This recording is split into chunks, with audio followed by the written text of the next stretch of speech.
Welcome to YOUCANIC. In this video, I'm going to show you how to reset the maintenance reminder. A maintenance reminder usually includes the oil, but a lot of times you have to do a few more things like check the fluids, brake fluid, coolant, and all those things. So those are typical things that the dealership will check, and you should check as well if you're doing a reset reminder. It's not just the an oil filter or engine oil filter.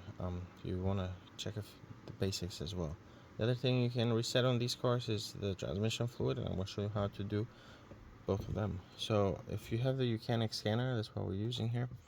Go to maintenance, and then you scroll down until you see the oil symbol. You have two, oil reset and transmission oil. So let's first go to oil reset.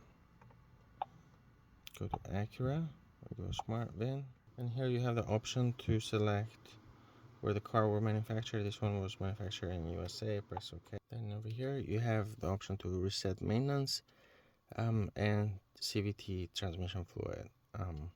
So let's do maintenance. Check maintenance first. You want to press enter down here at the bottom.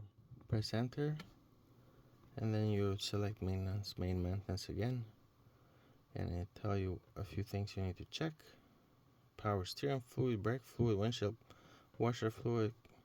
If you have manual, that clutch, manual transmission fluid, engine coolant. Inspect exhaust system, inspect fuel lines and connections.